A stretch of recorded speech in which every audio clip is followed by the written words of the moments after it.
My brother uploaded a photo. Perfect Thanksgiving, no drama, no letdowns. Every relative was there, except me and my kids. We were excluded.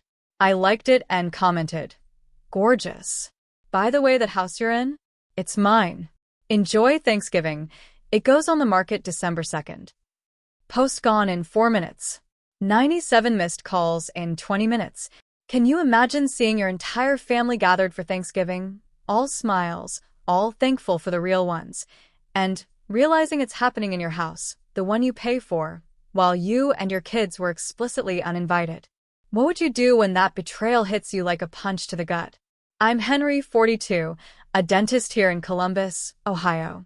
Most days, my biggest problem is convincing people floss isn't a scam. But last Thanksgiving, my whole world, my entire family dynamic, got flipped on its head by a single Facebook post. It started innocently enough. I was scrolling, probably trying to forget the sad little lo-mein takeout sitting on my dining table. It was just me, my 11-year-old, Ben, and 8-year-old Lily. Their mom lives out of state, so this year, Thanksgiving was my year with them. Instead of a big family feast, it was cold noodles and a quiet, almost melancholic night. Then a notification popped up. My brother, Nate, posted a photo. It hit me like a brick wall. Family Thanksgiving, the caption read. No drama. No disappointments this year. So thankful for the real ones. And there they were. Every single one of them. My parents, looking proud as punch. Nate, beaming, with his arm around his wife and her 2 kids, his stepchildren. My aunt, who only shows up when there's free food. Even my parents' neighbor, the guy who borrows tools and never returns them. Every face tagged, every chair full. I zoomed in, almost without thinking, not on the faces, but the background. The familiar wallpaper. The old light fixture. The chipped cabinets. It was my house. The house I own. The mortgage, the insurance, the property taxes that auto-draft out of my account every month. All mine. My throat tightened. Ben, ever observant, squinted at my phone. Hey, Dad, he piped up. That's Grandma's house. I shook my head, a knot forming in my stomach. No, buddy. I managed. That's my house. Lily, quiet and perceptive, had seen it too. Her big, 8-year-old eyes scanned the photo twice, then landed on me. Where are we? She whispered. My hand started to tremble. We weren't there because we hadn't been invited. They hadn't just forgotten. A week earlier, my mom had texted me, all sweet and dismissive. Keeping it small this year, just immediate household and Nate's family. Too much drama last year. You do something low-key with the kids. Smiling face with smiling eyes, and now here was keeping it small. Complete with the nosy neighbor and the free food aunt. No drama. No disappointments. No us. Something inside me snapped. I didn't call. I didn't text. I just hit like. Then, my thumb hovered over the comment box. My mind was racing, a whirlwind of 10 years of resentment, of feeling like an ATM and an afterthought. I typed slowly, deliberately, with both thumbs. Beautiful. By the way, the house you're in, I own it. Enjoy your Thanksgiving there. Selling at December 2nd. I read it twice. It looked insane. And perfectly, utterly reasonable at the same time. My thumb hesitated for just a second. Then, I hit post. Within 30 seconds, I saw seen by Nate and seen by Mom.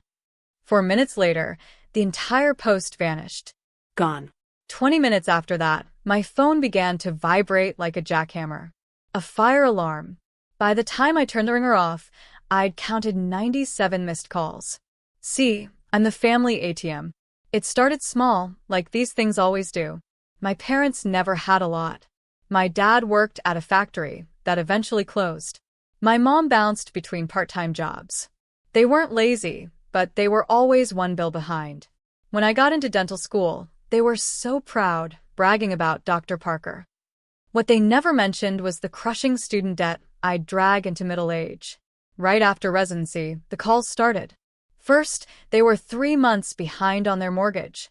My mom sobbed. I wired $4,000. Dad promised to pay me back. He never did. Over the next decade, I co-signed on their new house when their credit tanked.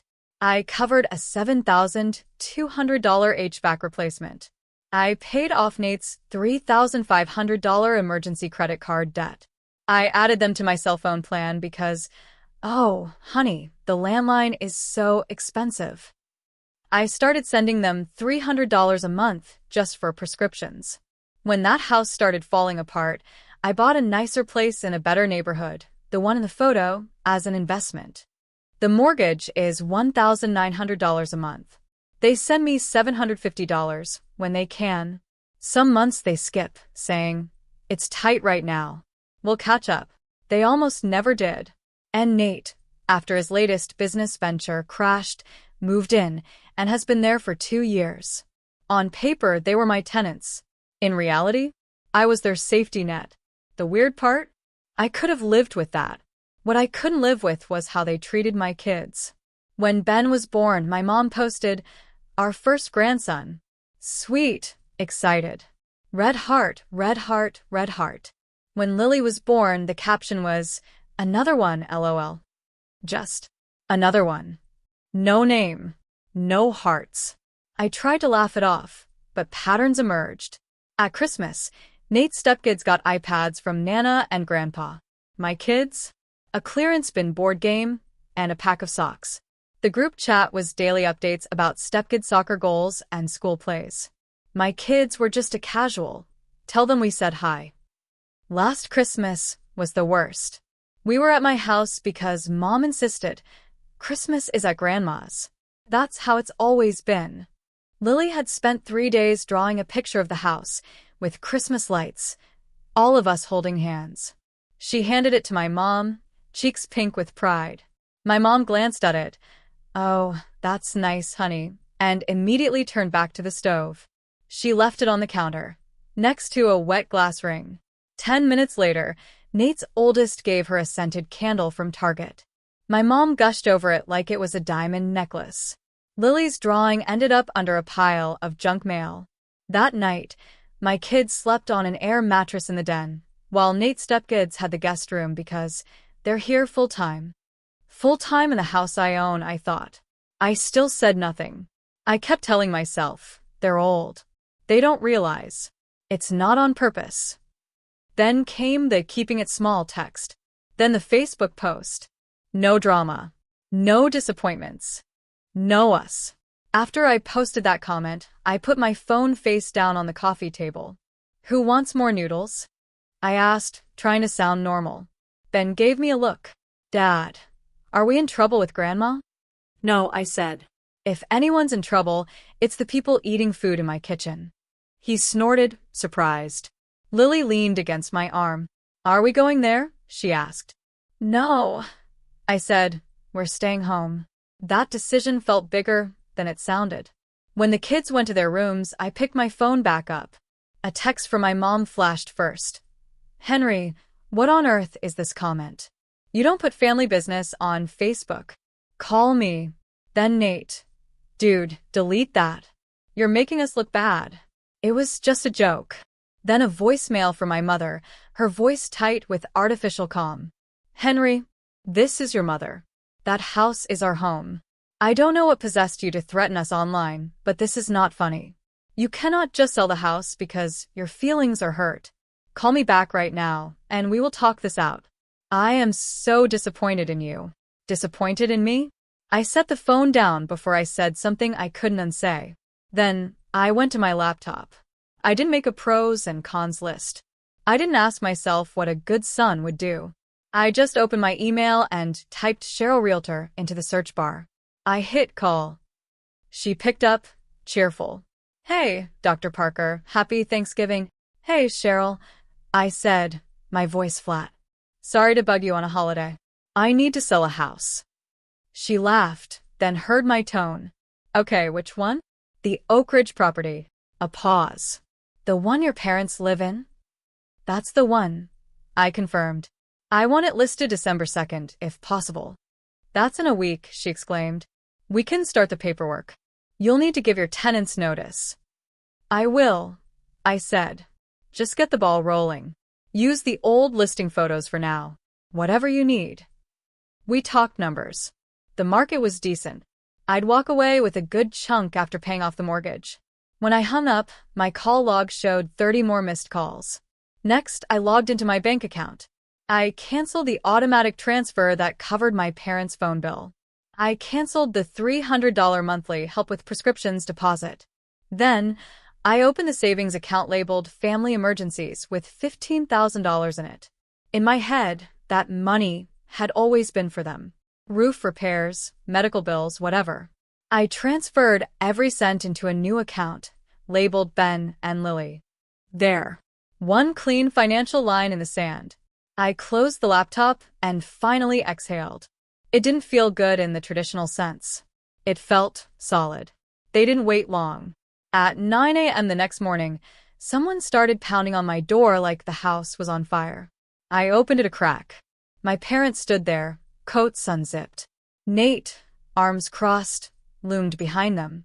"Henry," my mother shrieked, pushing past me. "What is this nonsense about selling the house?" I stepped outside, pulling the door mostly closed behind me so the kids wouldn't hear every word. "It's not nonsense," I said, my voice calm but firm. I called the realtor. "The house goes on the market December 2nd. You'll get formal notice." My dad's face went crimson.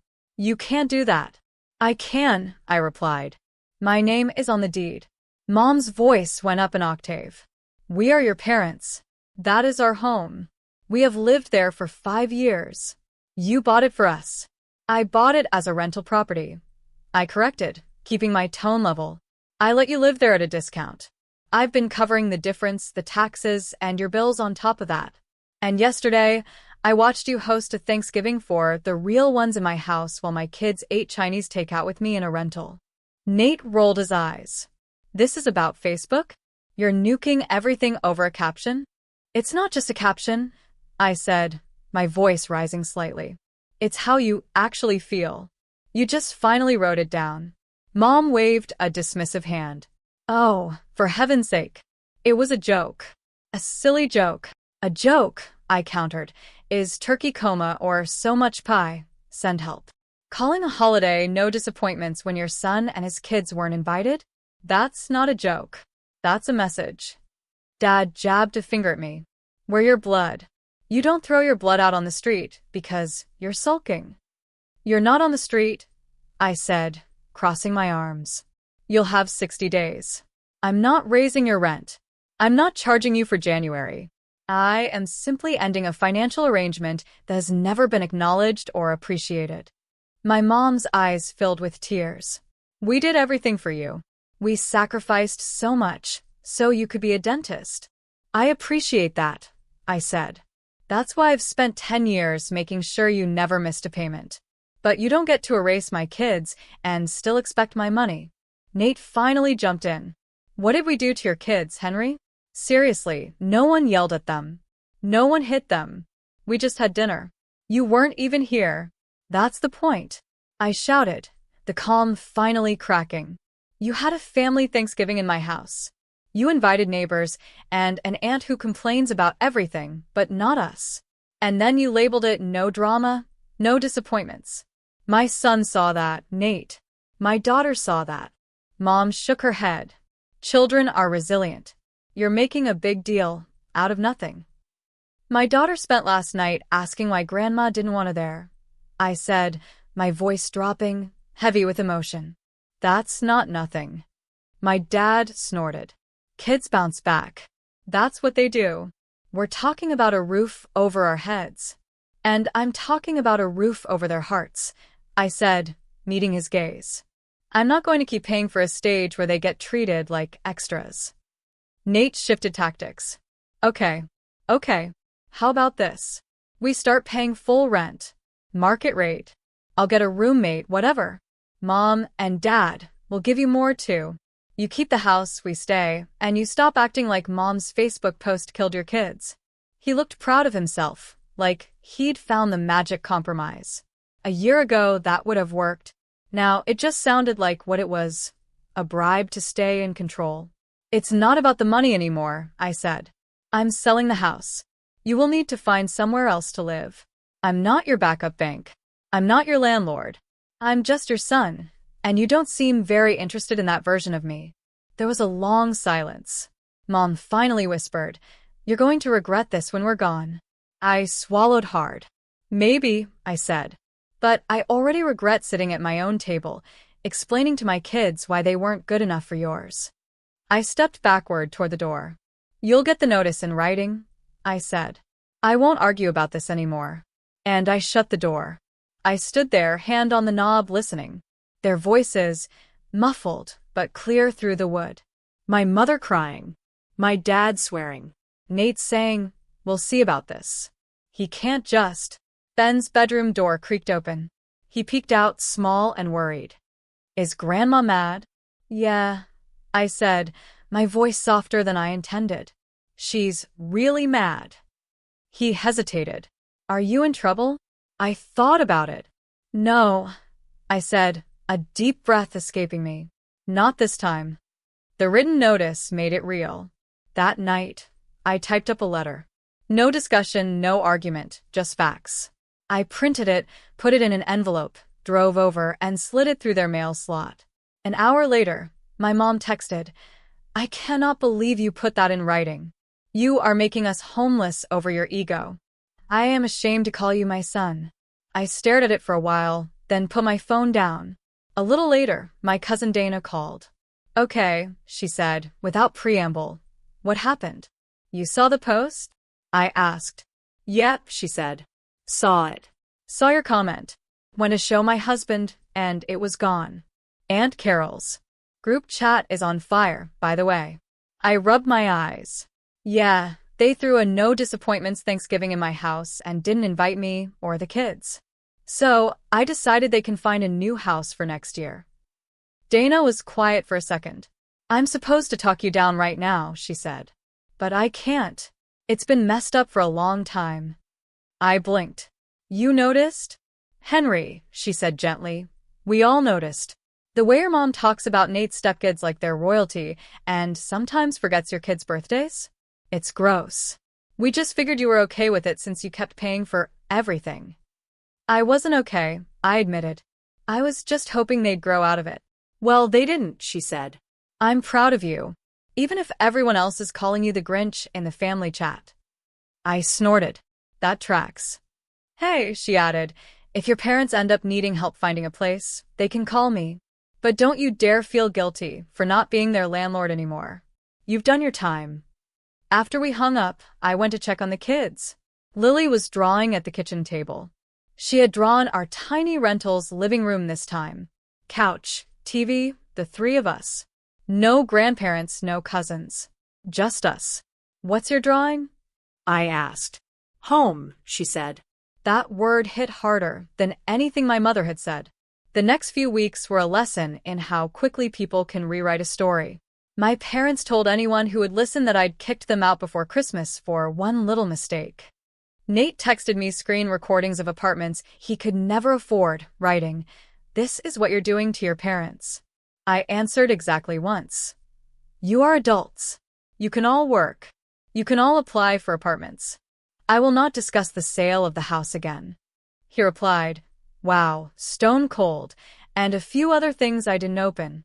The house hit the market on December 2nd. By December 8th, we had 2 offers. I accepted one from a young couple expecting twins. They walked through the house with big eyes, talking about where the crib would go, how they'd host their first Thanksgiving with no drama. I bit my tongue at that part. My parents were polite to them during showings. My mom later told someone I forced strangers into her home on short notice. Meanwhile, at my place, I planned Christmas. It felt weird, freeing, and terrifying. I asked the kids what they wanted to do. No one mentioned grandmas. "Can we just stay here?" Ben asked. "And maybe have Malik over?" "Malik is my assistant, basically family. Can we make cinnamon rolls instead of turkey?" Lily added. "Done," I said. On Christmas Eve, I bought a cheap photo album. I printed a few pictures of just the 3 of us, making pancakes at the park on the couch last year with a lopsided little tree. On the first page, I wrote in my neat dentist handwriting, "Parker family. The ones who show up. Christmas morning, we opened presents in pajamas. Ben got the used guitar he'd been eyeing. Lily got a real art set with paints and brushes. Everything had their names on it. No shared gifts. No, you can play with your cousins. Just theirs. Halfway through the morning, my phone buzzed. Dana again. She sent a photo from my parents' new apartment. A small place across town. Beige walls, small tree on a side table. My parents, Nate, his wife, the stepkids. No neighbors, no aunts. The caption my mom had written. First Christmas in the new place. Weird year, but grateful. No real ones. No disappointments. Dana's text underneath. There's a giant elephant in this room wearing your face. Just so you know. I stared at the photo for a second, then slid my phone face down. Everything okay? Ben asked. Yeah, I said. Just different this year. He looked around at the wrapping paper and the mess on the floor. I like different, he said. So did I. The house sale closed in January. I went to the title company, signed my name a dozen times, and handed over the keys with a polite smile. The buyers were ecstatic, talking about paint colors and baby gates. Afterwards, I sat in my car for a minute. That address had been home base for my family for 5 years. Now, it was just an address I no longer had to pay for. My dad called that night from a new number. You really did it, he said, his voice flat. I told you I would, I replied. You sold our home. I sold my property. I corrected. You have your own place now. He snorted. Some son you turned out to be. I'm still your son, I said. I'm just not your landlord or your bailout fund anymore. He was quiet for a second. You'll need us someday, he said. Family always does. I needed you a lot, actually, I told him. When I got divorced. When I was juggling the practice and the kids. When they were being left out of holidays. You weren't there. So, I adjusted my expectations. He didn't like that answer. He hung up. I didn't call back. The closure didn't come with a big speech or a dramatic cutoff. It came almost a year later, at our next Thanksgiving. By then, the yelling had died down. My parents still sent the occasional text, random articles, church announcements, but never anything that looked remotely like an apology. I answered rarely, and politely. I made one rule for myself. If someone treats my kids like they don't matter, they don't get my money, my holidays, or my time. This year, when November rolled around, there were no invites from my parents. No group text. Just silence. So, I filled it. I bought a turkey because Ben wanted the real thing this time. We watched videos on how not to burn the house down frying it. Lily planned desserts like it was a school project. I invited Malik and his boyfriend. Dana asked if she could drop by for pie after doing a quick round at her parents' house. Of course, I said. Thanksgiving afternoon. My little rental was loud and messy. Kids' laughter. Adult conversation. Actual warmth that didn't feel forced. As we were setting the table, I pulled 2 extra chairs from the garage and added them at the end. Ben frowned. Who are those for? Anyone who chooses to treat us right, I said. Could be now, could be later. For now, they'll just sit there. He shrugged and went back to arguing about mashed potato lumps. Halfway through dinner, Lily looked at the empty chairs. Are those for Grandma and Grandpa? She asked quietly. They're for anybody who wants to be part of our family and actually acts like it, I said. If that's them someday, great. If it isn't, that's okay, too. She thought about it for a moment, then got up and left the room. When she came back, she was holding her ragged stuffed rabbit. She set it gently on one of the empty chairs and buckled the chair's strap around its middle. There, she said. Now it's not empty. Malik laughed. That rabbit has better seating than I do. Everyone chuckled. The moment slid into the general noise of clinking forks and bad jokes, but I kept looking at that chair, at the rabbit, at my kids. Later, after pie, Dana and I stood at the sink, washing dishes. I saw your parents yesterday, she said. They're still telling everyone you abandoned the family. I rolled my eyes. Of course. I told them they got it backwards, she said. You didn't abandon anyone. You just stopped paying to be mistreated. I didn't have a witty comeback.